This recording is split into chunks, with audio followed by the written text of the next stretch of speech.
Welcome to another episode of Dad Can We Talk.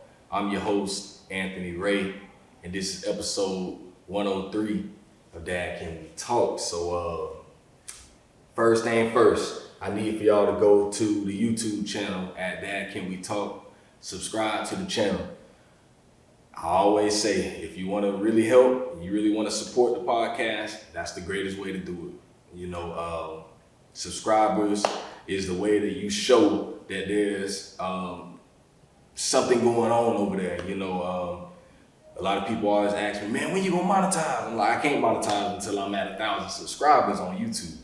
So that's what I'm trying to get to. So it's very simple, easy. Go to YouTube, Dad Can We Talk, hit the red button, subscribe. Simple. It's an easy thing. So I appreciate everyone that's already done that. I appreciate everybody that shares everything about the podcast, that's telling people about the podcast. I'm grateful and I'm thankful for everybody that supported me in these last 3 years.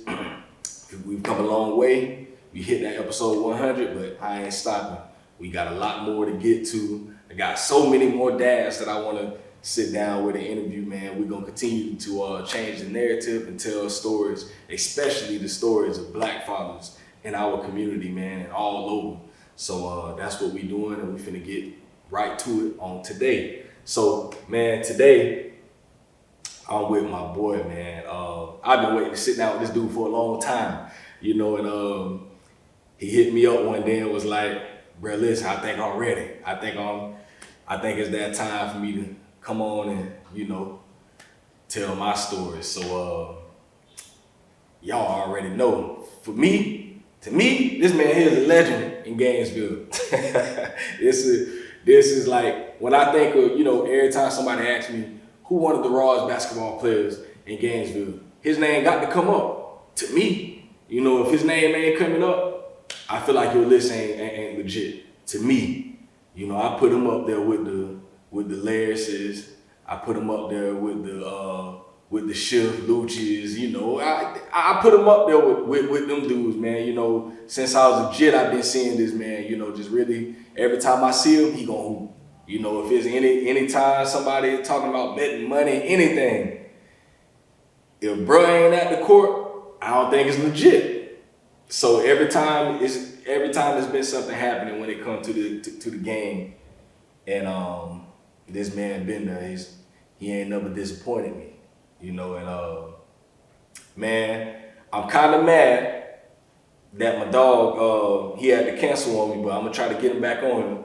Duke Skywalker, I was definitely gonna have some questions for him about this man because the dog ate him when he came to the Bills. So y'all stay tuned, stay on the lookout for that. It's still coming. Cause I got some questions to ask him. Because if Ball Is Life ever watch this, listen, this man need to be added to the crew. Cause the way he did Ball Is Life at Westside Park in Gainesville, Florida. Yeah, bro, listen, if anybody was there and you seen it, you know what I'm talking about. But, we here for we here for fatherhood today, man. We gonna talk some fatherhood, we gonna talk family. And I just want y'all to welcome to the Dad Can We Talk community, my man, Brian Pace. How you doing, bro? Appreciate it. Thanks for having me, bro. Yes, sir. And if this video sounds a little different than my last 10, I left my wireless mics at home. So the audio might sound a little different on this one, but y'all already know we gonna get it in. So first thing first, man, my first question is always the same on the podcast. I want you to talk about what was your relationship like with your dad? The relationship I had with my dad, growing up, it really wasn't one.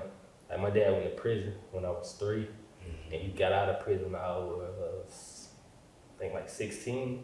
Okay. But during that time, from 3 to 16, I maybe saw him 5 times, visited him in prison in different places. But it really wasn't a relationship like that. But once he got out of prison, we had a little relationship, but it wasn't real close like that. It was just off and on thing, you know, and I still respect him as a dad, but it just it's not what I expected, Yeah. you know. So, and like me becoming a father, it always like motivated me because you know I had sisters, you know, that had kids before me and stuff like that. And by my father not being in my life, I know how important it was to have a father, you know what I mean. And so when I had my son, I wanted to do everything for him to be there every moment because I never had that. You know, my mom was with a man that I was growing up, but he wasn't a father figure to me. I never called him dad or nothing like that. I never did the little go on trips, fishing with him, none of that type of stuff. He was just there, you know what I mean? He wasn't like no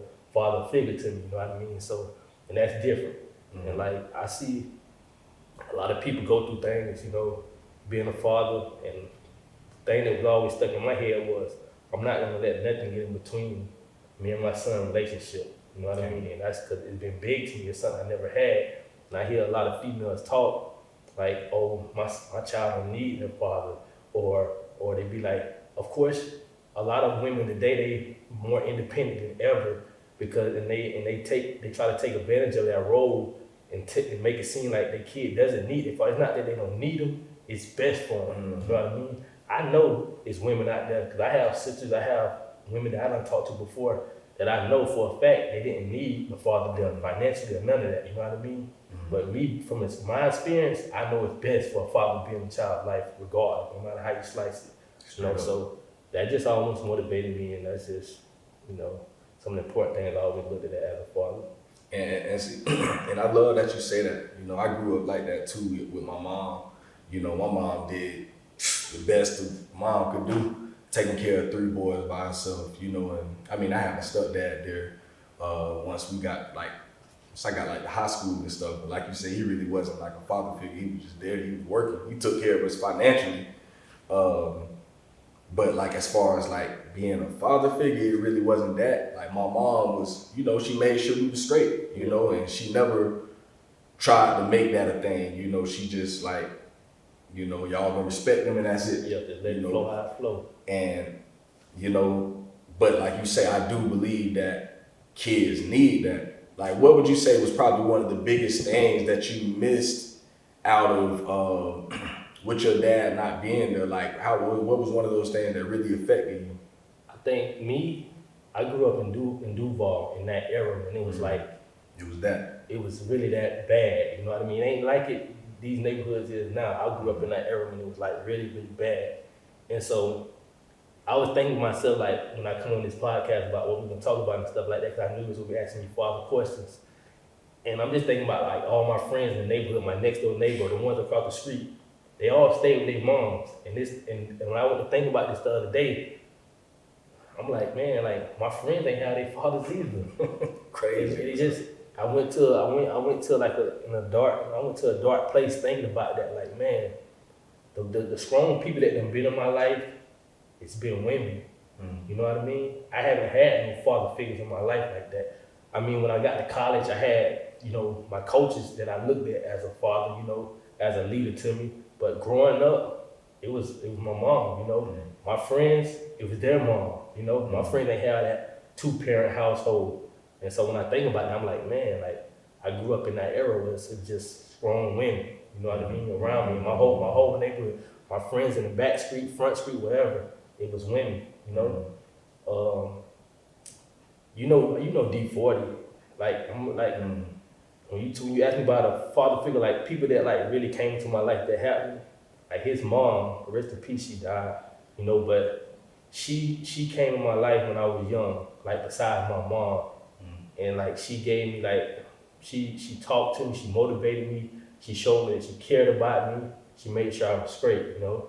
And that's a woman that I never forget, you know, because at that age, she was that, you know what I mean? She did a lot for me, she was there for me, you know, she made me feel comfortable, she made me happy with the talks that we had. I ain't never have a father to do that. My mom was there, my mom had to deal with 8 kids, you know what I mean? And that's tough. That's why, you know, I think to my mom today, like my mom, like she everything, bro, to deal with 8 kids, because it's people that struggle not to deal with 1 kid, you know what I mean? And I look at my mom sometimes like, man, she really did that. You know, I was blessed to have a mom like that, you know what I mean? So I ain't really had that father figure like that growing up. It was mainly strong women. Like, it's something I don't like to talk about much. I ain't never really talk to nobody about it, but I respect you and what you got going on, so I'm gonna just open up a little bit. Uh, Probably I think I was in ninth grade, maybe ninth grade, and my me and a couple of my brothers and sisters got taken away from my mom. Yeah. And this goes back to you asked me about who was the a father figure in your life, and like I had a sister, my oldest sister. We got taken away from our mom. My oldest sister had to take this role of having all us in her life at a young age. Yeah. And this my older sister. This is who I look up to as like a mom today too. Also, and she my older sister, and like for her to take over that role, I respect her so much today because that was so tough for us to be thrown at her like that. While we could have went somewhere else. But she took responsibility of that. She took that role and she did what she had to do, and she helped me a lot because my mom was great, but the things that she did for me is some things that I never forget also because I always lived my life like sports was everything. People that I felt cared about me was about sports. You know what I mean? And so like my sister, I'm thinking she think the same way, but she taught me a valuable lesson because I remember I was in school. I think I was ninth grade, maybe GHS. I was playing AU, and I had to go to like a national tournament. And I cheated on the test, and my sister found out. And I'm just used to people, my mom or something like that. Whatever happened, go play basketball. You know what I mean? Mm-hmm. And like I got my coaches and my counselor, they telling her, you need Brian, to go to this tournament. My sister said no. Mm-hmm. School is more important. It's gonna be a lesson for him, a lesson to y'all. And this my sister. I'm thinking like, man, like my sister gonna let me go play. She ain't let me go play. So that really opened up my eyes and let me know like my sister care about me more than anything. Not sports, no nothing.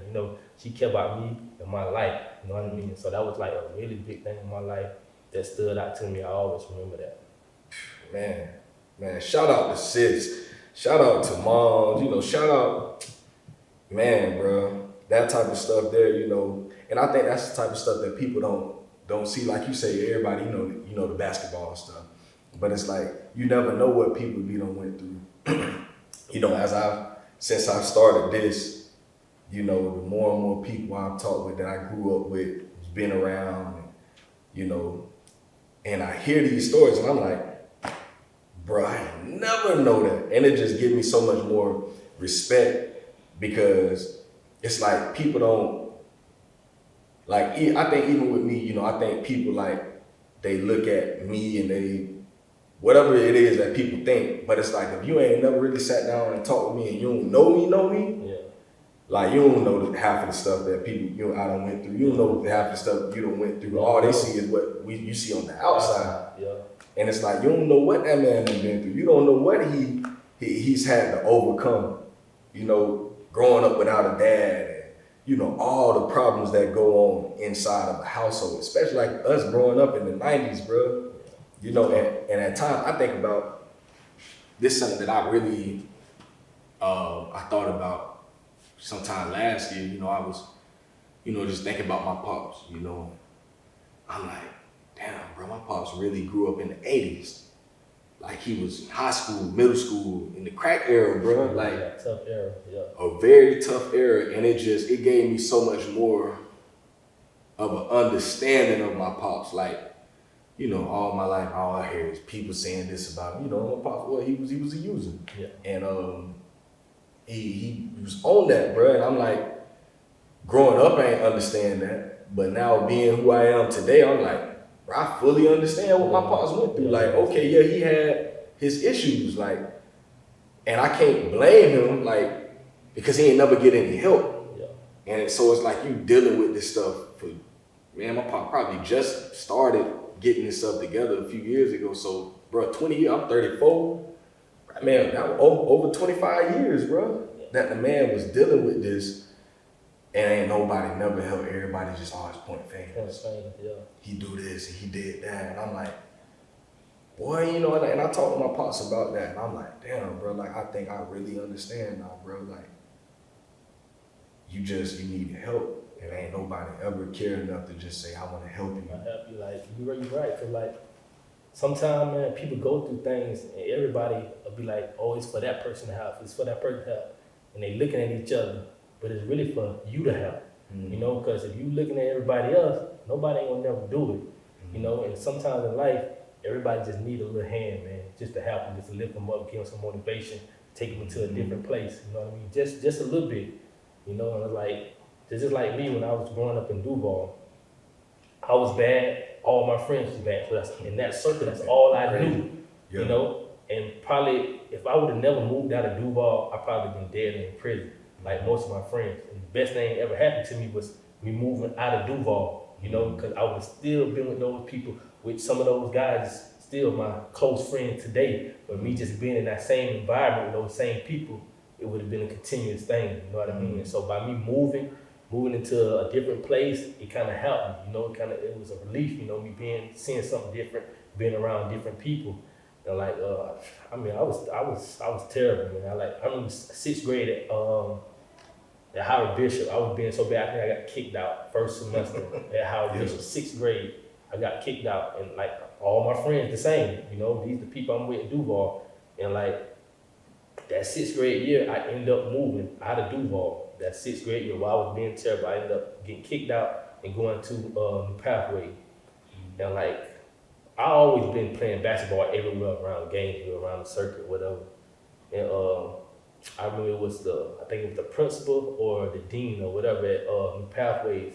You know, we play basketball out there. I'm there with all the bad kids in Gainesville. I went to Pathway with from Duval, Village Green, Sugar Hill, Tree Trail, wherever we came to be, all of them at New Pathway, you know. And we got all good athletes out there, you know what I mean? And so I'm one of the youngest ones. And like we playing, I remember he walking up to me one day and he was like, man, you need to be playing on the team. And I was like, I just played City League last year. I've been playing City League last year for the first time. You know, I dominated too. And like, man, I got ADU. He said I got an ADU team you can play for. He was like, I want you to be at TV Mac Fairs in it. I think it was like at 6 o'clock or whatever like that after school. Be out there, whatever like that. He said, you don't gotta ride, I'll come get you. He came and got me, took me out there. I remember these are the people that I met this day. I met Doc, that went to PK. Okay, yeah, I knew Doc. Shout out to my boy Doc. Tim Shank was out there because I already knew him from part 1 of football that y'all played with him. Cordell Ferguson. Okay. Jonathan Cook. Yeah. JJ, Gene Martin. Yeah. Alton Jones. Okay. Who else we got? White boy Bradley Adams. I mean, our team was loaded, bro. I had a real deal team. It was the Rockets. It was the Rockets. It was the Rockets team. Rocket, yeah. And I remember I went out there to practice, and Coach Fields, legendary coach, man. I love Coach Fields to this day. You know, that's the first AU team I ever played on. And like, I get out there, and he never knew nothing about me. You know, he know all those guys, never knew nothing about me. Some of those guys know me from playing with me before. Yeah. And like, he was like, I want you to play these guys one-on-one. It was Tim the guards, Dog, you know, all these night boys, nice. You know, Right. I beat all of them. None of them beat me one-on-one like that. He got me going through them. You know what I mean? And this one-on-one is my style of play, you know? And he got me going through them. He trying to find out like where I come from, you know what I mean? And I ended up playing on the Rockets, bro. And I mean, like, our team, bro, we had so many good players. We had made 2 teams. And like, that's the best AU team I played on. That's the first time I like got into that AU circuit, you know, playing on the Rockets. And it was tough. And Coach Fields, you know, he saw something in me. He gave me a chance, you know. And like playing on that team, it kept me out of a lot of trouble. So, you know, I really, you know, appreciate him for that. That's real, bro. That's real, though, boy. Listen, that boy said some names. Man, shout out my boy Doc, man. Hey, man, bro, if I want to get in it. contact with my boy. I was talking with his sister. I'm like, man, I got to really get in contact with him, man. I love to sit down with you. If anybody know where my boy at, man, please get me in contact with my dog, Doc Burkett. Man, shout out to my dog. I played against, bro. Boy, that nigga was quick too, boy. Woo. Yes, sir. Man, one more point about, you know, growing up in our hoods, man, you know, I think, like, I always have so much more respect for us because I know, I seen the type of stuff that we went through. And I was always one that kind of kept out of the trouble, you know, I was like, man, what he need to be tripping? You know, my homeboys doing this and doing that. I'm like, man, y'all boys wilding, bro. You know, I'm trying to, you know, I'm thinking about hooping. Yeah. I'm like, bro, I don't want to get in trouble, bro. And I was talking with one of my dogs. He just got out. He got out a few years last year, and I was talking with him a few weeks ago, and we were just talking about the old days. And he was one of my only friends that grew up with his dad at the house in the hood in Tree Trail. And I was telling him, I was like, bro, you was probably one of the only ones, bro, like him, my boy, KJ, who probably was like one of the only ones I knew like in the hood that had their daddy at the house. Yeah, KJ. And I was talking with my dog, and he had really brought something to my attention. He was like, yeah, he was like, I did have my daddy at the house, but he was like, bruh, it wasn't what you think, bruh. He was like, yeah, he was there, but I ain't get anything from him like that. He was like, it was more toxic than anything. Yeah. And he just went to telling me all this stuff, and how he got to where he is today. And he like, man, bro, sometimes I look at y'all, bro, like I look at you and Ron, and you know, how y'all mama was with y'all. And he was like, I kind of used to wish I had that, bro, because like I felt like your mama was, you know, my mama was hard on us. You know, she ain't play like that. And he was like, bro, like I used to look at you, bro, and you know, almost be envious of what y'all had, bro, because y'all mama used to really be on y'all, and she kept y'all in check. He was like, bro, my parents ain't care like that. Yeah. My parents were like, you do what you do. Yeah. And he was like, that's why I was. That's how I was, bro. And, you know, and when he said that, it just kind of hit me like, dang, that's crazy. You know, like, some people do be having their parents in the house, and it ain't always what it looked like, you know. And sometimes you gotta really look at that, because like, everybody got their own issues, you know. It might look like, you know, this person daddy in the house over here, or this person house it might look a certain way, and it just ain't always that. And he just, when he said that to me and just telling me how it all affected him, I'm like, dang, you know. And it got me to this question: what would you say is worse, an absent parent or a toxic parent? I would say an absent parent. I'm gonna tell you why. Because an absent parent just not being there at all, never. It can never be no change or no type of communication. At least with a toxic parent, you have some type of communication. You know the certain standard, what you got to go by with this person. You know what to expect, even if it's toxic. Yeah. You have some type of relationship. But I think no relationship at all is worse. You know what I mean? And like, I like people like you, like for real. You be out in the community, you reaching out to people, you touching people, you know what I mean? You communicating with people, you opening up people, you know what I mean? And like, we need people like you out here, because a lot of people won't do it, you know what I mean? And it don't mean a lot to some people, you know what I mean? But I'm the type of person, I pay attention to stuff like that. And like, even when you always post something on Facebook or whatever like that, I might not even say nothing. But I'm gonna read every time, because I know what to expect from you. You're gonna open up, you're gonna speak your mind. And it's like the other day when you wrote about the little kid, and the situation what happened, like a thing was with your daughter at school. Crazy situation, you know what I mean? And people would never know that. And as I'm reading it, I'm just thinking like, that's why I gotta always communicate with my son. I got to be able to pick his brain and know what you know. Like, you gotta pick the kid's brain and know what they thinking, because they'll be in a dark place and you will never know. You will never know how they think. Yeah, you being a parent to them, doing this and that, the same thing every day they going to school. But are you communicating with them? Are you opening up their mind and trying to see how they really think or view certain things? You know what I mean? Like, a lot of people be parents, they just want to act like the parent, just do this, do that. You know, let your kid talk to you sometime and open up to you sometime, and then you'll be surprised sometime. That's how I am with my son. My son's very smart, and I have to talk to him, because I know I'd be lost if I don't. You know what I mean? I have to. I know I'd be so lost if I don't. So, like, my son like really like he like changed my life big time because even with me being in college, playing basketball, when I had him, it like I had to put everything to the side. You know what I mean? I knew I never had a dad in my life, so whatever I got going on, my son come first. I just like even when I first had him, I could have went to play pro. I wanted to be in his life from day one. Like I always tell people, the most important thing to me at that time was when he months and months, I wanted to be there. I wanted that relationship with him. I wanted that bond with him. I ain't want to be going somewhere and be making phone calls, FaceTime. I ain't want to deal with none of that. You know, money would have been good, yeah, but I ain't never want my son's mother to feel like she was a single parent. I wanted to be there from day one through everything. Waking up, making bottles 2 o'clock in the morning, 2 hours through whatever. I wanted that. You know what I mean? Because I had my sister was younger than me. She had a child while I was in high school. You know, and so she was about mine. I remember. Yeah, you know, she had a kid in high school, and I remember, bro. I was just so young and naive. When I was in high school, I used to think like I can't talk to no female that already got a kid. You know what I mean? That just like she can be beautiful. She had a kid. I was like, it was a no for me. You know what I mean? And like, when my sister had a child in high school, that like changed my whole mind. Like, I can't think that way because my younger sister have a kid now.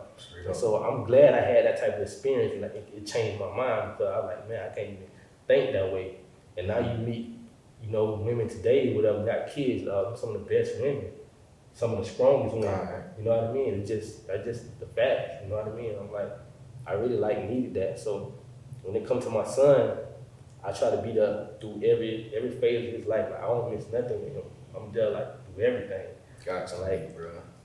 Even with my second son, I was blessed with the type of mothers that I have. You know, my sons have. You know, and because like you can deal with certain people, you know, and having a kid can change a whole lot of things. It might be one way, but when a kid come in the picture, everything's changed, you know. But like I went to college and I had to deal with that, being away from him all that time like that, and I just tried to make it to where she don't feel like, you know, she was a single parent, just doing everything I can do to be there, and that's what I did. So now, me and my son have a great bond. The mothers, you know, great bond. We have, you know, differences when we see different things, opinions like that though. But other than that, everything good. Love that, bro. Love that. And on that, something that you said when you first was talking, so important, about talking with your kids, man. One thing I was always afraid of was my kids becoming a little older, teenage years and all that, and then they be those kids that won't talk to you. Man, since my baby's been little, bro, you know, I'm a talker anyways. You know, that's just me. And I like to ask people questions and all. Even with my wife be like, you be wanting to talk. I want to know how you feel. Like, I want to know really where you at. Like, tell me, you know, and I get my feelings hurt a lot like that. But I be wanting to know stuff, you know, like I be wanting to know, like, if you got to hurt the feelings, just hurt the feelings. Like, just tell me the truth. Just let me know. And, you know, I be talking with especially my oldest daughter, you know, she 9. And, you know, I talk with her, bro, and I always tell her, don't be afraid to tell me. I don't care, you know, I let my baby go back and forth with me. My wife be like, man, I don't know why you be letting the girl just talk. She like to talk back. I'm like, I don't look at it as talking back, though. Like I sometimes she do be a little disrespectful, and I have to put her in her place. But like I tell her, I don't care about you having dialogue with me. Yeah. When I ask you something, or you feel like I done said something to hurt your feelings, or I done something, tell me that. Tell me exactly how you feel. Yeah. Now, don't be surprised when I tell you something back, Yeah. or I say something back, because I'm gonna go there with you. Tell me how you feel. Talk to me, and we do that, bro. We go at it. Like some dogs sometimes, you know, but I feel like for me, I'm learning where she at.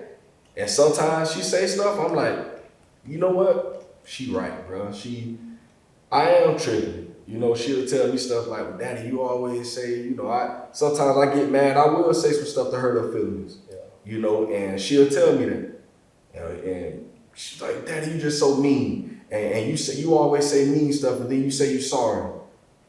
And then in that moment, I'm like, damn, I did just tell her that last week. And it's like, no, put me in my place like that. Tell me that and talk with me and let me know that I hurt your feelings and let me know that, you know, I just said something last week and now I'm not doing it. Tell me that. Because now that's giving me the opportunity to grow as a parent. And I always tell my baby, Daddy ain't perfect.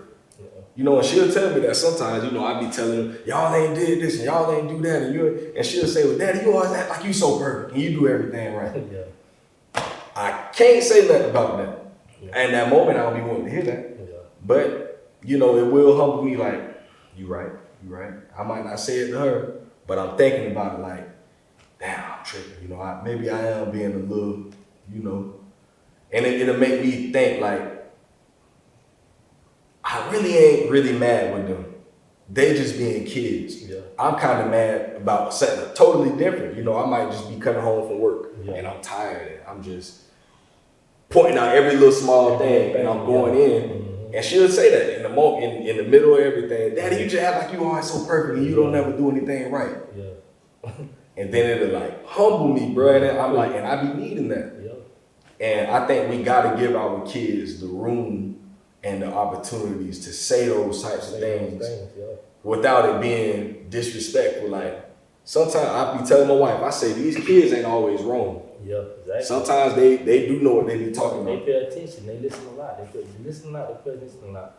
And that's like, with my son, I went through a phase, like his real earlier years, I just tried to do everything perfect. You know, for him. Everything perfect. Like, I don't want to do nothing wrong. Whatever he want to do, that's what we doing perfect. I don't want to tell him nothing wrong. I want to let him talk to me, whatever. And then I had to get that stage where when he do something bad, you know, I got to be his dad. You know what I mean? It took me a while to get there, but I got there. You know what I mean? Once I got there, I felt a lot better because I still gave him the opportunity to talk to me. You know, about how he feel. If he feel what I'm doing is wrong, he quick to tell me, oh, Dad, you wrong. You don't do this. Why I have to do this? You know, I have to explain to him. We communicate. So just to let him know I'm just not being that hard on you. You know, open up to me, talk to me, let me know how you feel. And so, that's one of those things. Parents, if you listen, I'm telling you, because even like that Facebook post I made the other day, man, that girl probably ain't never told her parents that. They probably don't know she be at school crying to herself. And good thing, I always tell my babies, you know, like they see me everywhere we go, I know somebody. And I'm talking with people. And they say, Daddy, you always talking with people. And I'm like, that's how you're supposed to be. You're supposed to meet them. They'll be like, well, you always seeing your friends. I'm like, that wasn't even my friend. I just met that person. We in the grocery store and I see somebody and they might say something. I like your shoe, whatever. And I start a whole conversation. And I'm like, that's what you call being friendly.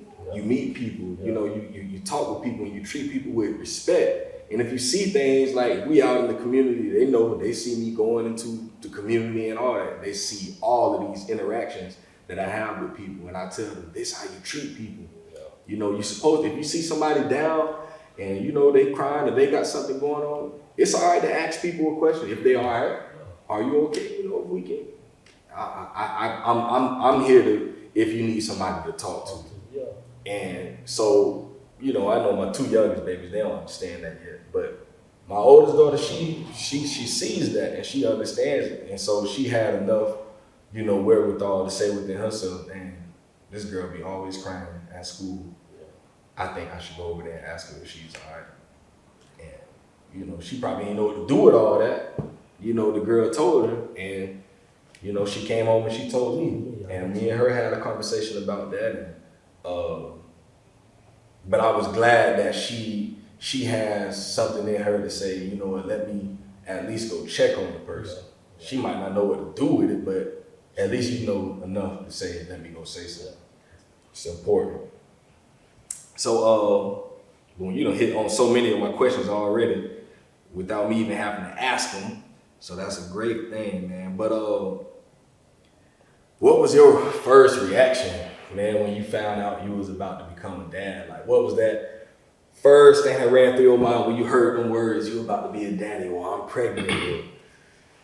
What was that To like? me, I was in school at the time, but I was like, I would have wanted a better time than me being in school at the time because it even motivated me more to do what I had going on.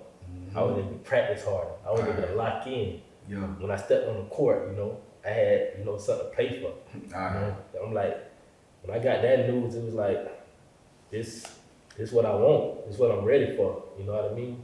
Yeah. And like, a lot of people be caught off surprise.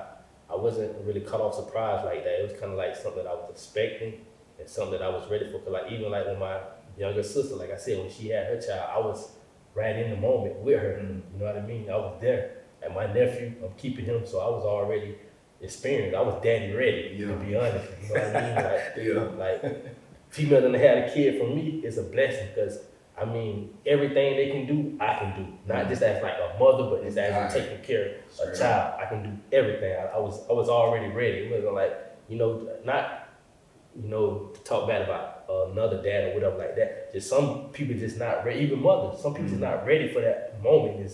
It's very hard, you know what I mean? Having a newborn, dealing with sleep time and all that stuff. It's tough. It's tough, man. Those are some of the tough times.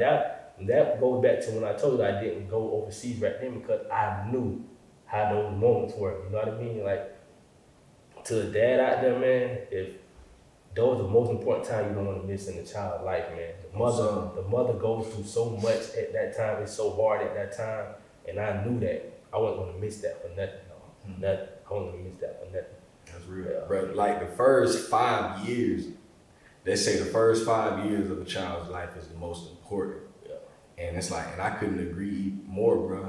Like, you think about all the stuff, like you talking about that newborn stage, or, when the baby's little like that and you get that, they call it skin to skin, I think that's what they call it, the skin to skin contact, bro. I used to love that. Like, my son, my daughters, I want to lay at night, after I feed them and lay them on my chest, and get that contact like that, bro.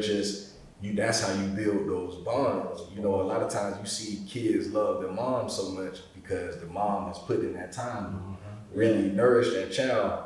But you see I think a lot of times when you see kids loving them daddies like that, they done been there. I be knowing like, oh yeah, boy, he was there. You already know. He was there. You already know. And it's like that type of stuff, like that, and then those furs, that 1-year-old, that 2-year-old stage where you really helping them to understand, this is a no-no. You don't do this, even reading to them at them ages. I'm reading to my baby when she was 5, 6 months old, just reading. She don't understand nothing, but I'm reading. I ain't do it with my last two. I did it a lot with my first child, and I see the fruit of that. Man, that girl was reading at 3 years old, and right now she like, that's all she do is read, and so it's like all of that stuff is so important in those younger years, them first 5 years is everything before they get in school, the early education. And another thing, man, you speaking about those first 5 years, those years is amazing, bro. Like, I'm gonna tell you how, like, because you see a child and you look at them when they first come out that womb, and you don't know what to expect, how they gonna grow up through them stages, and you being able to watch a child from 0 years old to 5 growing up is amazing, man. From when they first start walking, when they first start talking, when they give you when they show you what they like and what they don't like, all that stuff is brand new. You know what I mean? I used to think to myself like, my mom had 8 kids, or how these people keep having these kids and stuff like that. Like, it's hard having one kid. I used to think to myself like, how? But then when you watch a kid grow up, every kid is new. It's amazing. Every time you see a kid grow up, like, it's amazing, man. Everyone is different, man. It's a whole different experience, man. Like, when I learned that, I realized why. You know what I mean? That's an amazing thing, man. That's an amazing thing to see, man. That's real. I love it. But hey, man, for all my daddies out there going through that newborn stage, maybe the last 6 months, man, I've been having some real baby fever, and I don't want to have no more kids of my own. But if you got a baby out there, man, y'all need some time off, man. You know, I don't mind watching a little baby, man. Babies make me so happy, bro. I be telling my wife, I'm like, bro, them babies, I don't know what it is about them, bro. They bring me joy. You know, because I look at them, I'm like, bro, they ain't got a care in the world, bro. They just the most pure things that you'll ever see. You know, like they pure. And when I'm around a little baby, bro, I'm just like, boy, I be in the grocery store, I see little baby, and I'm like, oh Lord, that was a baby. You know, and I see them smile, I hear them little noises, and it just do something to me because I'm like, dang, bro, like I remember them days, you know, when everything be going crazy in life, and I come home and I got this little baby there, bro. And it's like they calm my soul. It's like at the end of the day, bro, this baby here, this baby looking at me, and it's like they taught me so, my babies taught me so much about my relationship with God, bro. Because it's like, bro, this child, this human, this thing literally depends on you for everything to bro. Eat, to move around, for whatever they need. They look to you and they call on you, bro. And everything about their life is like it's in your hands. It's in your hands, bro. Everything. And I'm like it really taught me so much about like my dependence on like I can't depend on nothing else but God, bro. It teach me patience. You know, teach me, you know, still today, you know, about being patient and being understanding. And I'm just like, man, bro, babies are like the best thing in the world. Like I just love little babies. Like that first year, bro, it ain't nothing like it in the world to me. And so I ask you this question: what has fatherhood taught you up until how long? How old is your oldest? 8, about to be 9. So in these 8 years you've been in the game, what's been the thing that like one of the most important things you learned about yourself through fatherhood? It's a tough question. Dang.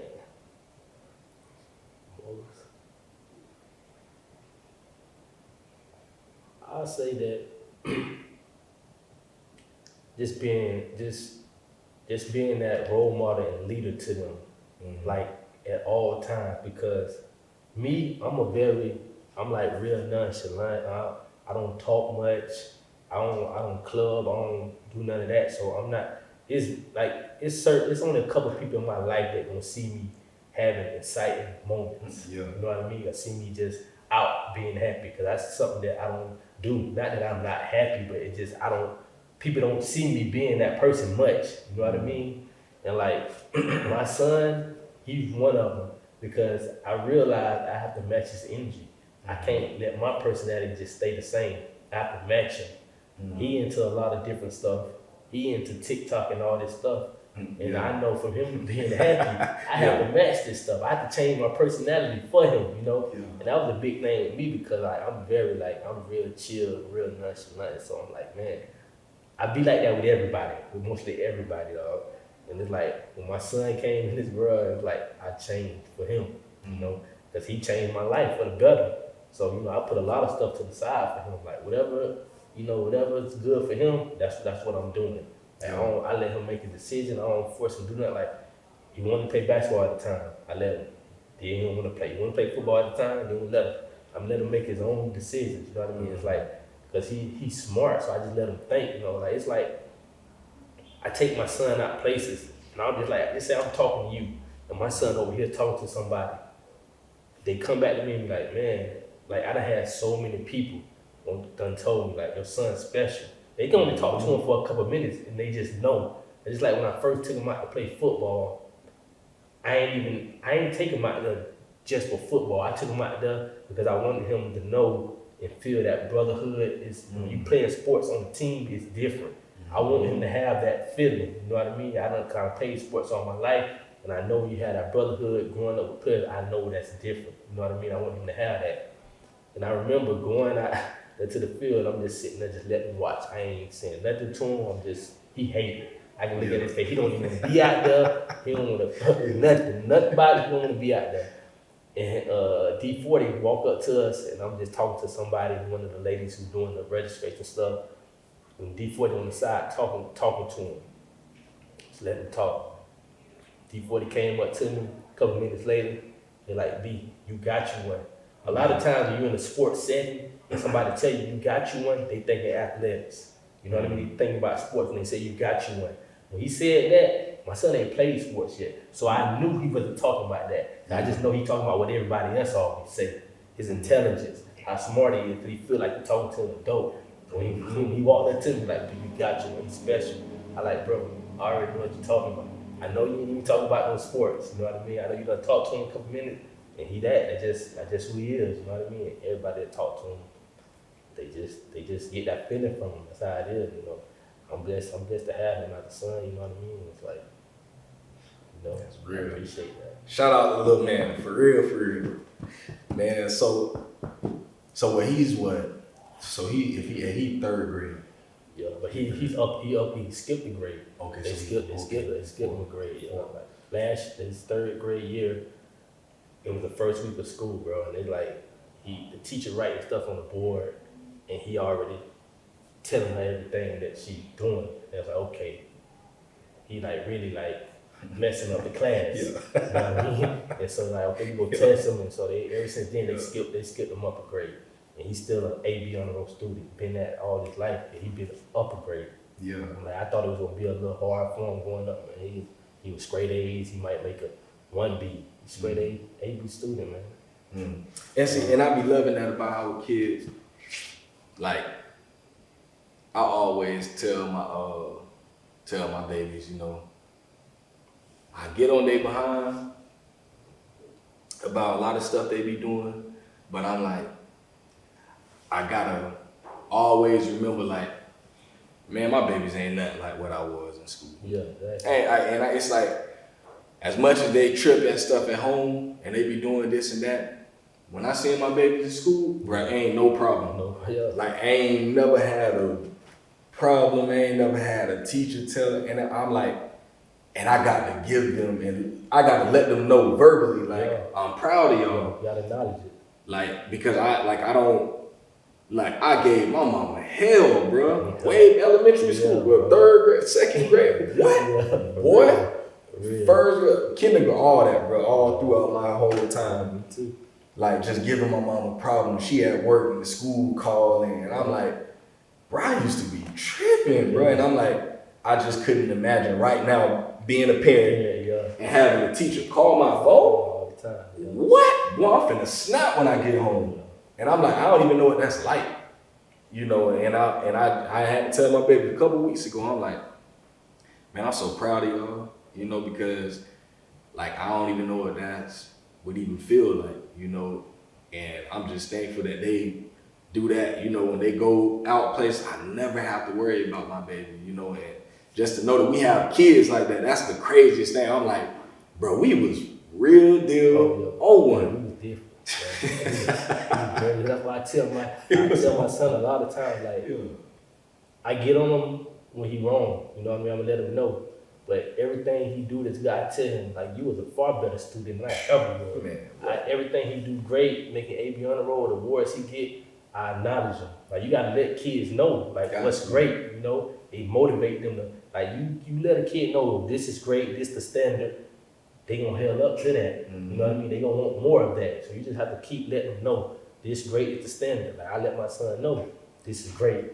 I was never that. That was never me. You know what I mean? I let him know, oh, you gotta be this time. How you gonna get straight A's? I ask him how. You know what I mean? And then he explains to me how he gonna do it. And he do it.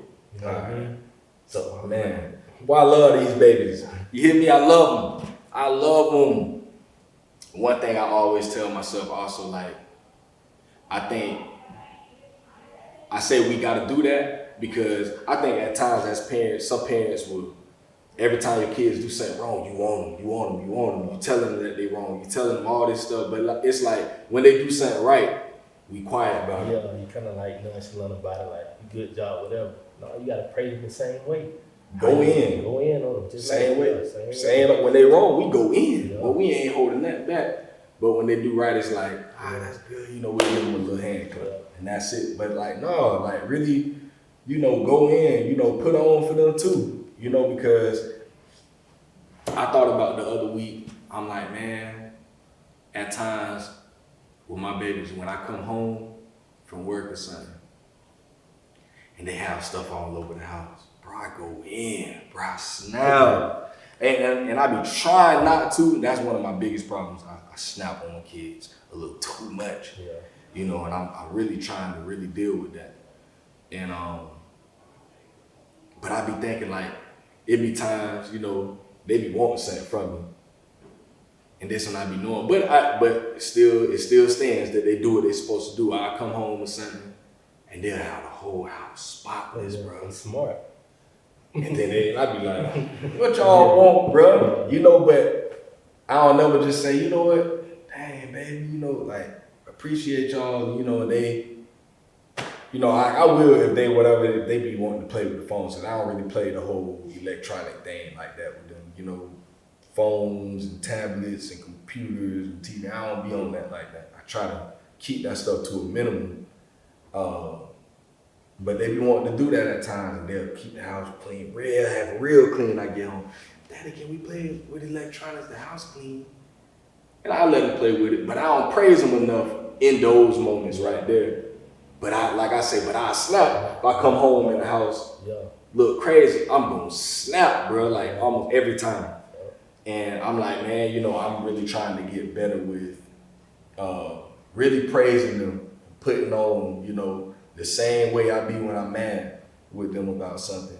I really want to put on for them and let them know verbally and praise them for doing the good things at the house. You know, and at times I be feeling like I shouldn't do it, like, you know, because my daughter done told me that before too. She'll say, but Daddy, you know, the reason why I don't ever like to clean up a lot of times, because when we do that, you don't say anything. You don't say anything. You're not even happy about it. I be like, no, I am happy. They'll be sitting there waiting for a response to see how you gonna act. They smart. They know. They actually see. And she'll tell me straight up, and then I'll be like, you know, I'll be mad when she says stuff like that. And I'll be like, you supposed to do that. Yeah.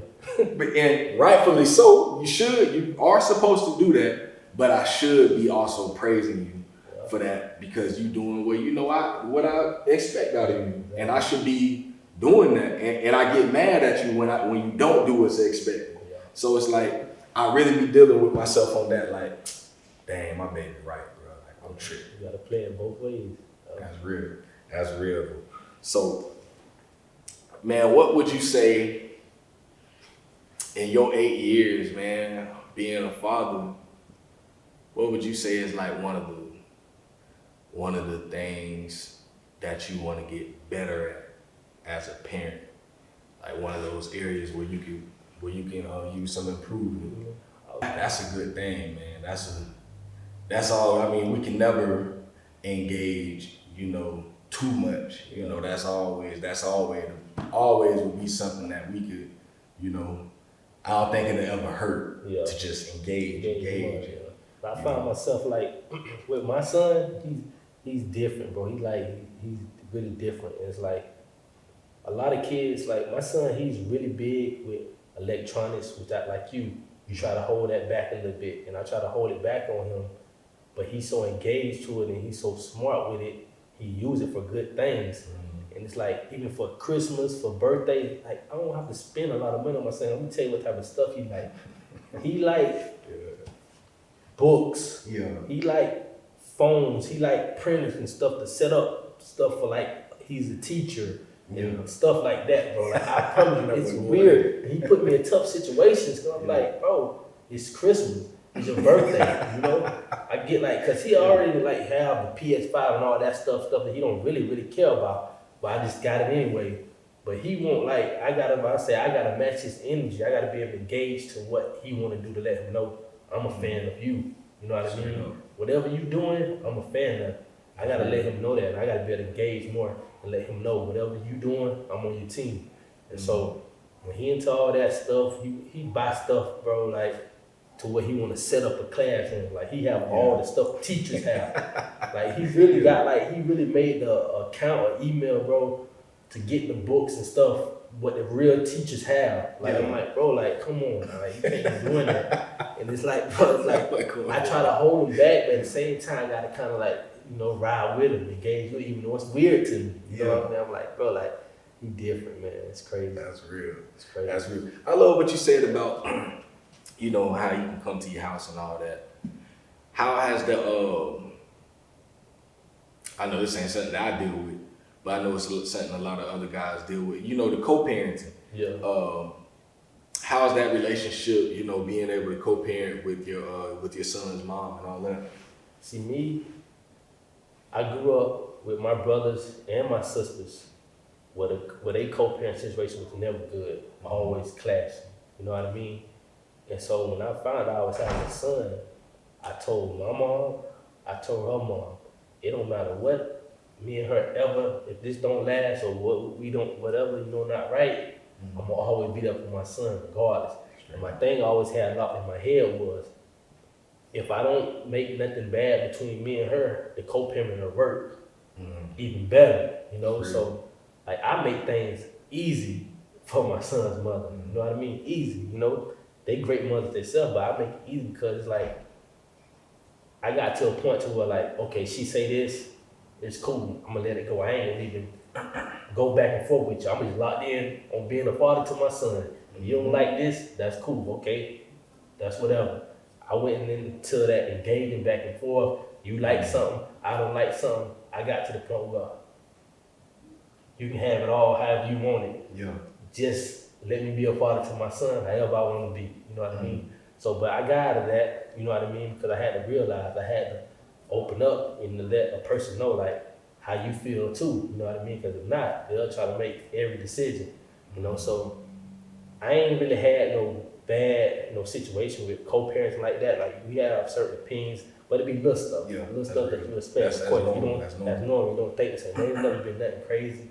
So that's why me and my son, his mother, everything, good. Co-parenting, be good. I love that. That's You gotta have that mind and that respect. You gotta be locked in like that and let your brain know at the end of the day, this about the child. It's not about you two. You gotta be able to throw whatever y'all had out the window. It's not there no more. You gotta be able to move on from that. Cause a lot of people don't be able to move on from that. I even told myself, like my son's mother, I told her when we broke up, I told her we break up today.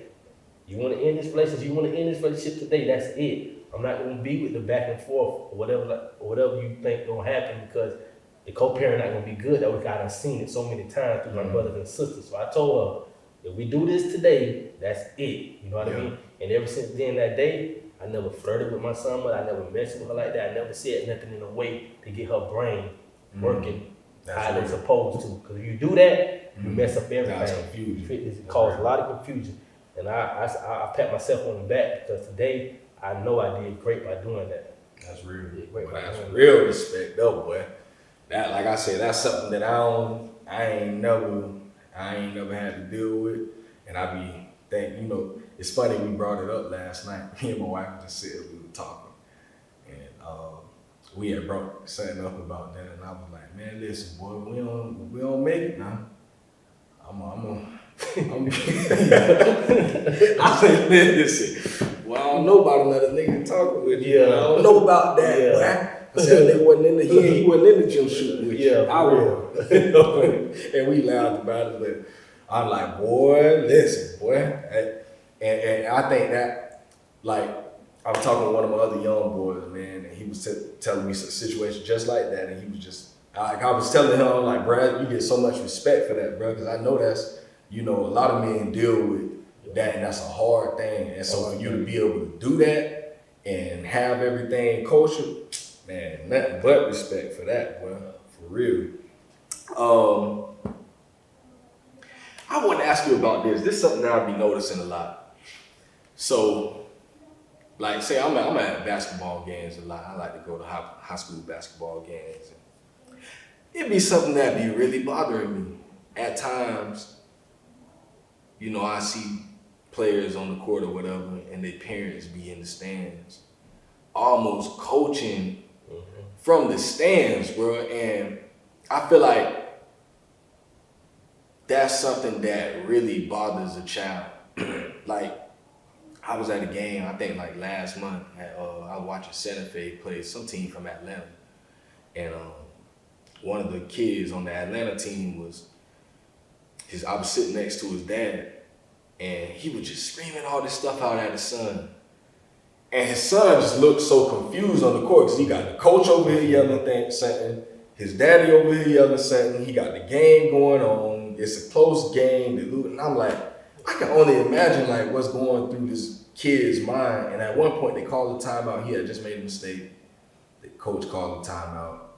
And he looked back at his dad and he do this, and I'm like, damn, he probably really is bothered, like, dang, like, Pa, let me play, bro. And, you know, his daddy over here going off. And I'm just like, you know, I ain't saying too much. I'm just kind of looking.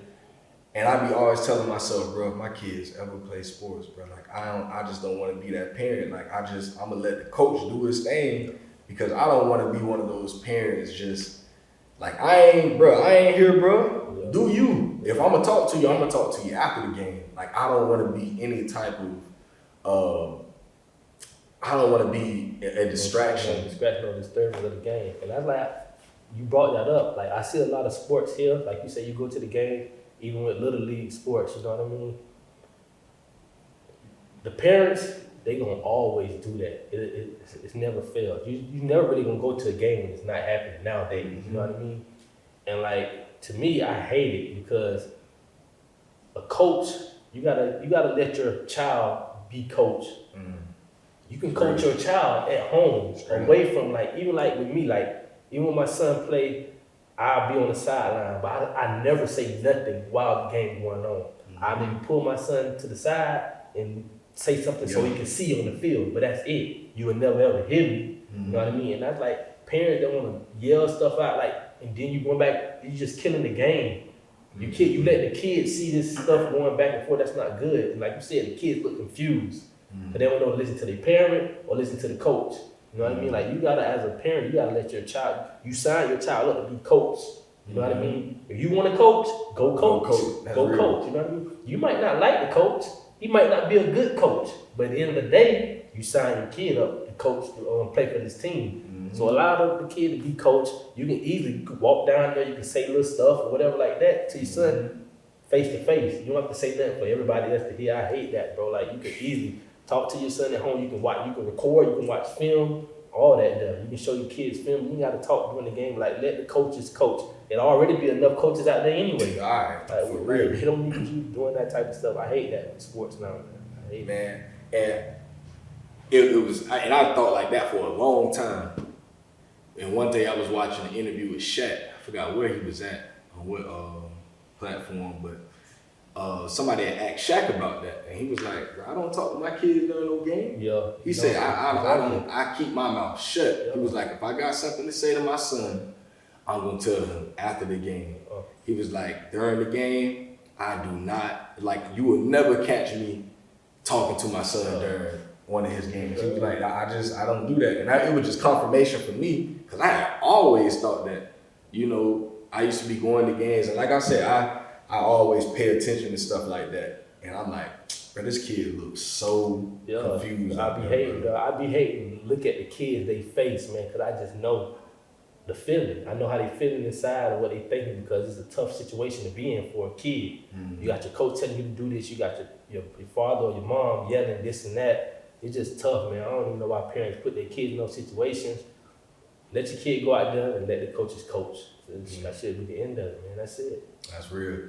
Man, and I say that for you. Any parents out there, you got kids playing sports, please don't do that, man. You know, like, and I don't know if anybody else ever noticed that type of stuff, but like I say, I just think you putting the coach in a bad position, you putting your child in a bad position. Just let them do what they do, you know, and if you don't like it, like bruh said, you go be the coach.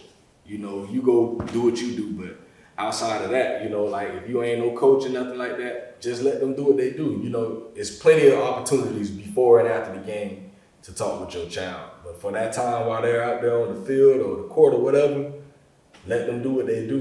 Because I believe, like, and I know it, like the kid that I watched a couple weeks ago, like, I feel like he was like the best player on the other team. He was tall, and every time he made a mistake, his daddy just, man, come on, bro, what you doing, man? You got to be passing, you got to rebound, be strong, man, hold that ball, pass, dude.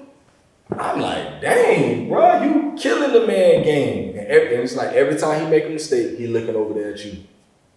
Coach throwing his hands up, coach telling you this, and he just looked so and they end up losing the game. And I'm like, I can only imagine the conversation he finna have with his daddy going home. Now daddy finna be down your throat, just going in on you. And now I'm like, he probably just be feeling like, damn, bro, like I don't do nothing right, I guess. You know, and it's like you can say, oh, make my child tough. But like, I just don't see that. When they get older, it won't affect them much.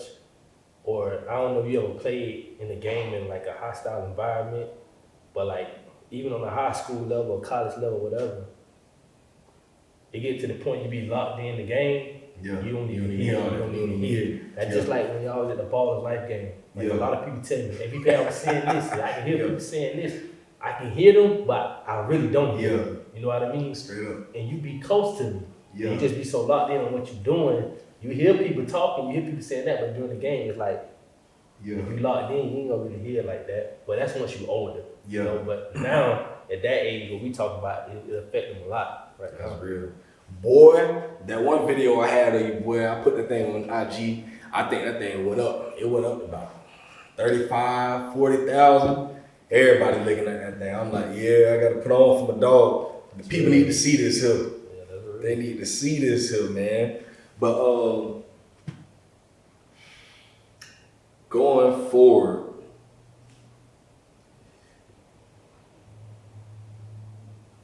what's one thing that what's something like, what do you want your legacy to be as a dad? Like when you pass, everything is done. Like what do you want your legacy to be with your kids? Well, my kids, I always tell people, like even with my kids or with other people, but just to keep it specific as a father, I just wanted my kids to know I was just somebody that I can look up to, and they always knew that I'd be there for them, no matter if they was 1 or 50. You know what I mean? They knew they had a dad that he would beat up for me. I was comfortable talking to them, talking to him or whatever like that. They can give them experiences that they always remember. And I just use that as a life lesson in general to even people besides my son. Like, I live a life by, bro, like nothing material-wise, nothing that doesn't matter or never matter to me, because you can never take it with you when you're gone. Like I always want to be, when I leave this world, I want to be remembered as patient with somebody that, you know, I had this certain memory with, and he was always a respectful person, whatever like that. And he was somebody that just was just humble, you know. Like there's certain things in life that you just can't buy. You know what I mean? It's like certain things that some people bring to the table, a lot of people don't got.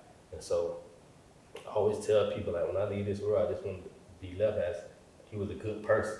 I don't want to leave this world with no bad blood with nobody, you know, like if somebody came to my funeral, people that's gonna be there, it ain't gonna be about what you done did or what you done had. It's gonna be about what type of effect this person had on me, or what type of person this person was, you know what I mean? It don't matter what I did, I always wanna be left known as, how did I have an impression on this person? You know, what was my situation or relationship with this person that was good that they can remember me? You know, I always keep that life lesson with me. That's what it's about, bro. That's real. I love that. Man, if you could sit down like me and you doing right now, you know, and knowing everything you know right now, and sit down with the 18-year-old version of B-Pace, and if you could just give that man one piece of advice going forward, what would you say to him? I basically just say, be yourself. Want me to tell you why that little comment means a lot to me, bro? Because like everybody knew Dante, and like a lot of people had certain ties to him because he was just like that with a lot of people, you know. And like I remember, bro, when I was little, when the MLK first opened, Dante big brother used to bring him up to the gym to play me one-on-one all the time. And I beat him bad. He'd cry and everything. He young. I beat him bad. He'd cry all the time. And I didn't know Dante at the time. His brother, I think he was in the NFL at the time when he visited. He just come up to the cave and we played and I just beat him all the time. He'd cry, whatever. And so forward to when I get to the 9th grade, I hadn't seen Dante since we was like at that little elementary stage or whatever, early middle school until I got to GHS. And end up on GHS campus. I'm like, what's up, bro? He's like, yeah, he approached me. He's like, yeah, you used to beat me, such my buddies all the time and play you one-on-one. I'm at GHS, we at GHS at the same time. He done got kicked out of PK Young, first week of school. And so, me and Dante get back close, you know what I mean? I stayed right down the street from GHS. He used to come to my house, everything, you know, we kick it or whatever like that. And like, I think he was one of the people that was at my house. Bro, when that situation happened, when me and my sister were taken away from my mom, a couple of players that I played ball with AAU, and I think that Dante used to come to my house all the time too, was there when that happened, bro. Damn. And to this day, they never know because the way it happened. Like the people when they came, it was after school, right after school. They didn't make it so noticeable, like, okay, y'all, they brought us in the house, like, you know, we gonna need to take y'all such and such away from me. My mom, like, what's going on? And like, I'm there with my friends, like Dante and I think it was Miles Walcott, you know, we people that I play ball with, so like, we like out there, like outside. So we had they take us, we had to go there. I just told my friends and stuff, like, y'all gotta call y'all parents, like, pick y'all up. And like, when I say just be yourself, he was one of those people that like really gave me that mindset that like, no matter what you got going on in life or what people think about you, like he was one of those people that he was gonna be himself regardless. He didn't fake nothing. He didn't care about the little star status he had or with basketball or nothing like that. I always respected him as a person because it don't matter what he had going on, bro. Like he was gonna be himself regardless, bro. And I like just watching him grow like that. And he used to always tell me, like, bro, me and him got into like a big fight at the K one time. Playing one-on-one. This when we in high school. We older now. You know, he at that stage where he Dante, you know, he at that stage now. And like we at the K and we playing one-on-one and he talking like he the best in the nation. I'm like, bro, you ain't shit. You know what I mean? I'm beating him, we playing one-on-one with the top. And I think he was like nationally ranked. And I'm telling him, I forgot what class, I think it was like D-Rose, somebody in his class. I'm telling him better than him. And he hot. You know what I mean? I know I got him. You know, I got him. He mad. And so it get to a point to where we started talking fighting words. Like we done dropped the basketball and all. And so I didn't think, like I know he cool and I know he was the hot head, I already know this. But I didn't think he just gonna foul off and hit me like this. So I'm like, bro, I'm like, bro, you soft, I'm calling him soft, whatever. And I like toss the ball over there, like I'm just standing there, guard, my hands down, guard down, everything down. Because I know the type of person he is at this point, but I kind of like think like he ain't gonna hit me pace like that. Bro, he fired off on me, but he hit me. It sounded so loud. It was like an open-handed fist, like hitting on the side of the face. It sounded so loud, you would have thought my shit was split. Yeah. But it was the softest hit ever. And I think it's like me, him. I think it's Zay Ross. Yeah. I think it was Trey Armstrong. I think he's all in the gym that night, bro. And like he hit me, I scoop him. I sit in his chest, I hear him bleeding out the nose, out the mouth, and I'm just sitting on his chest talking to him.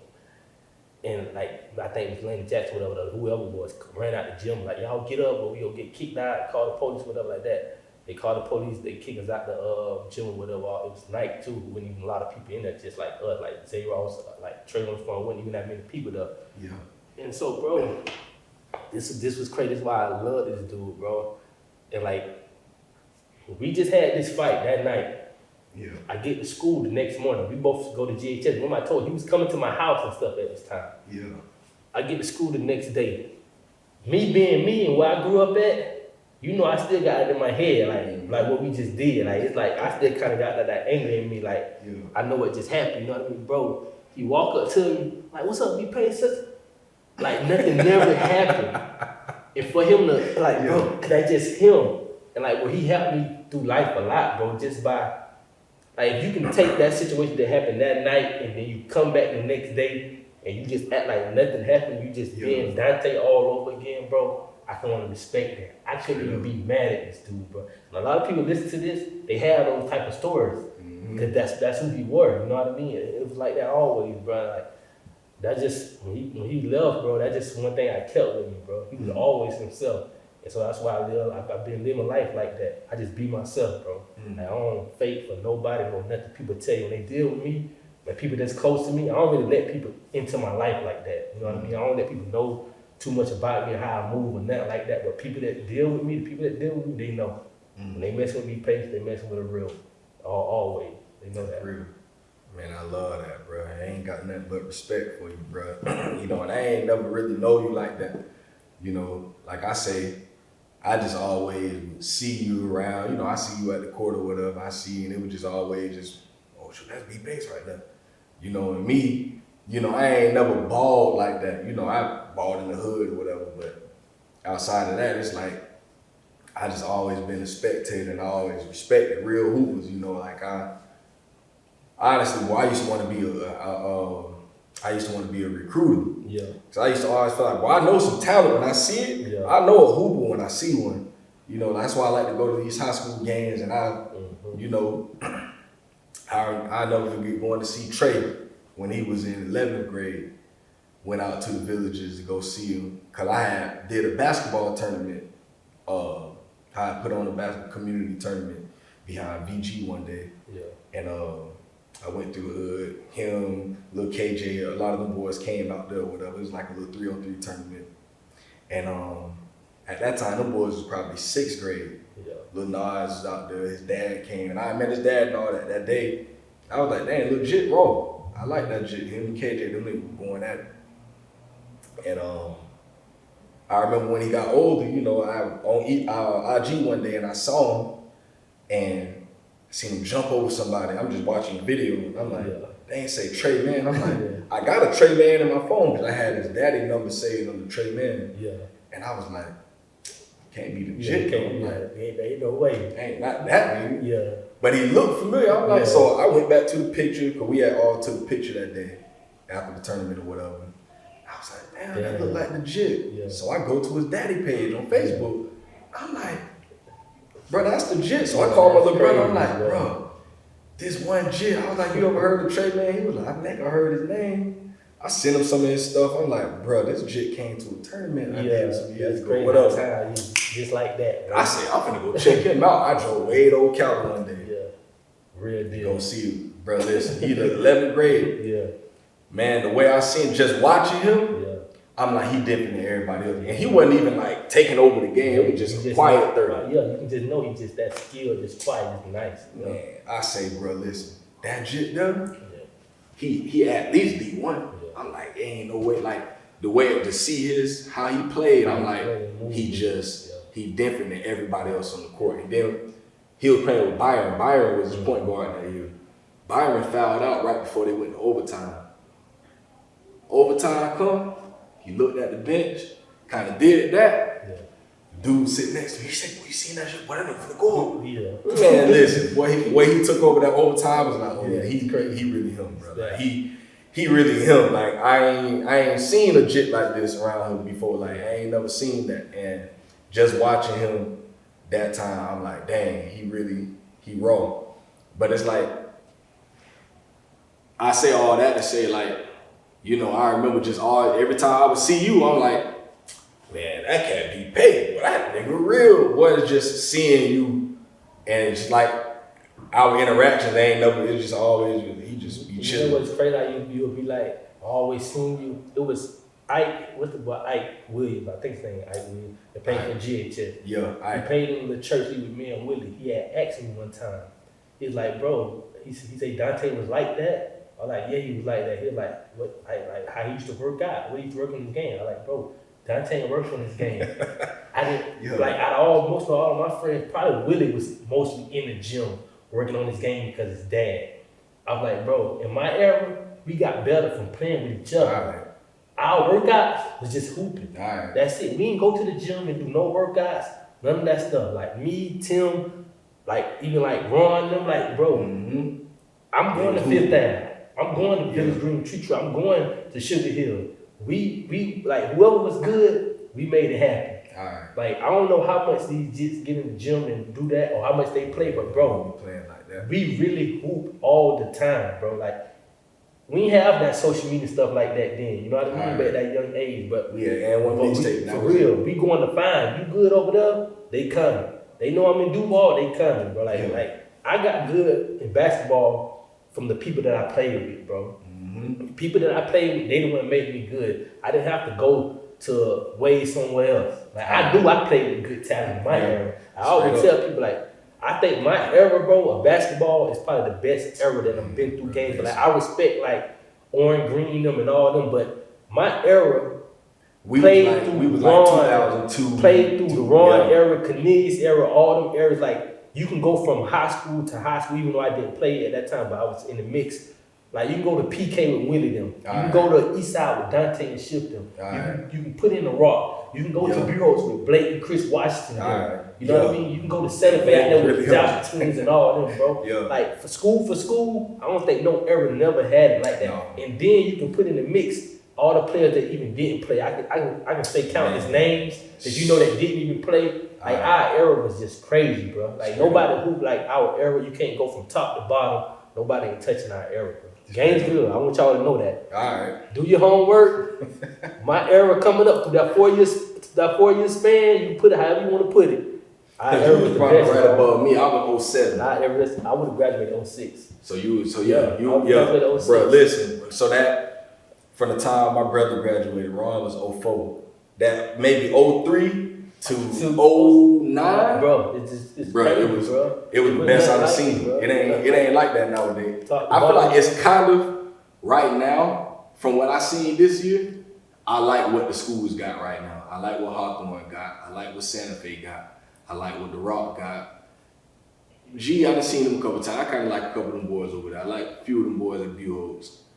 But it ain't nothing like it's not even in the ballpark. Bro. Yeah, it ain't. If you think about if you can say just say Hawthorne, Cornelius Ingram Jr. Man. Is he Cornelius Ingram at this point? No. You can say your boy from Santa Fe, Trill. Is he a Ron Larson? Anybody know? Then you throw Dante, and you throw Tim Shanker in the mix. Then you throw it's just too many. And then you still got in that same year you talking about you got Greg Gant, you got Junior, like TJ you got Hall. TJ, bro. It's just in that era of basketball, bro. That's the best one ever came through, bro. Like it's just crazy.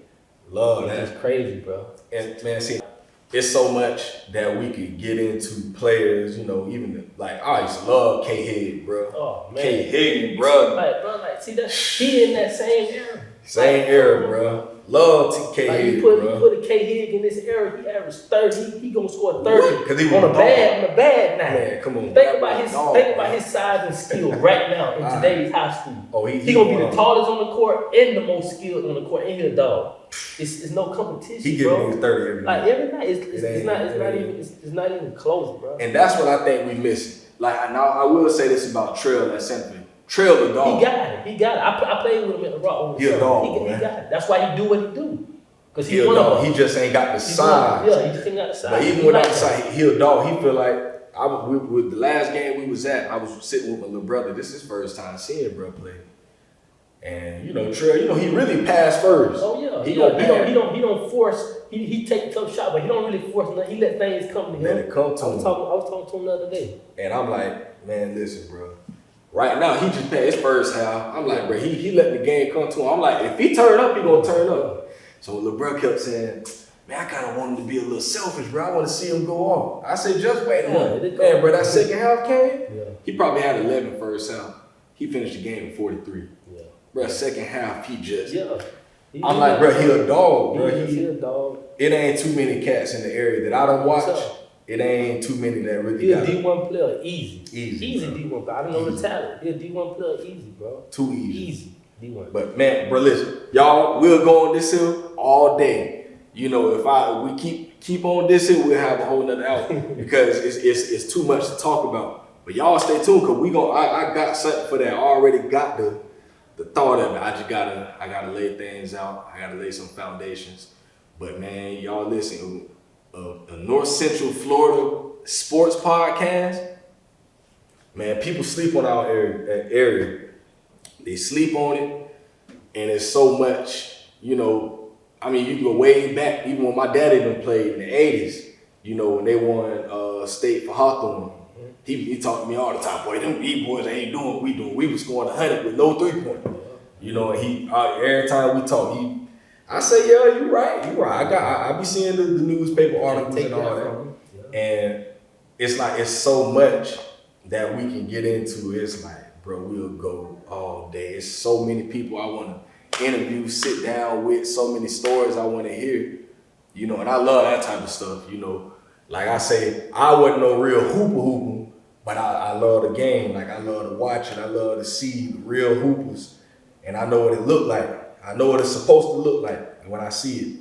But yeah, we gonna get on that. But man, listen, bro, this here was good, bro. Like, I always had respect for you, bro, but this will take my respect from here way up here, you know, to really just hear your story. And I think this stuff be important for me, you know, because, you know, so many people that I grew up with and grew up around, to hear y'all's stories, it encouraged me, you know, to be even better, you know, and to go and do even more as a dad, and to continue to allow these stories to be told about us, man, you know, because ain't nobody, most people, they want to get the celebrity. I mean, I take a celebrity on the podcast, but for me, I'm like, I ain't really sweating it like that. I want the stories of people that nobody ain't thinking about us. Yeah. You know, nobody ain't thinking about a B-Pace to be on a podcast. And I feel like you got so much to offer to the world from just your story,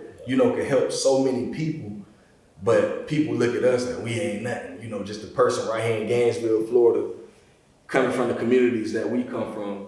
Ain't nobody trying to hear our stories, but I believe we have so much to offer, you know, so much rich, you know, just stuff that we could share with people. And I'm like, I want them stories to be told. And if ain't nobody else gonna do it, I do it, you know. And man, I appreciate you coming on and, you know, really opening up and telling your story, because I know this story is gonna help somebody else out there. You know, somebody gonna hear it and be inspired to be even better than what they, you know, than what they already doing, you know. And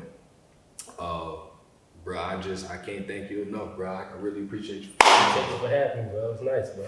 For real, man. So, hey, man, y'all know what we do on Dad Can We Talk. We tell these stories. You know, we gonna change the outlook on Black fatherhood, on how people look at us and view us. You know, and we gonna keep it pushing. You know, Black History Month. You know, this history right here. You know, whether people want to look at it like that or acknowledge that what we doing. You know, this real Black history right here. Black fathers, you know, taking care of our children, you know, that's what we do, regardless of what the media might put out there about us. You know, we ain't the best, we ain't the perfect, none of that, but we standing up in the paint every day, and we gonna continue to tell these stories. I ain't got too much more to say today, but y'all stay tuned, man. Next week we got my boy Ray Perosi. He gonna be my first two-time guest, so I can't wait to sit down with him. That'll be episode 104. He was actually episode 4, so he 100 episodes in, he coming back after 100 episodes, and he got a real story to tell. You know, it's a lot that happened since 3 years ago when we sat down and talked. But y'all look forward to that. Y'all can find this streaming on YouTube, Spotify, Apple Podcasts, or you can go to the website at www.dadcanwetalk.com. You'll find all the audio episodes there. You'll find all the YouTube channel there. If you want to donate to the podcast, you can donate on the website. You can just, if you want to contact me, it's a contact form on there. So dadcanwetalk.com, you'll find everything about the podcast. And yeah, man, y'all continue to support. I appreciate all my supporters out there. Y'all continue to stay tuned. Dad Can We Talk. We out of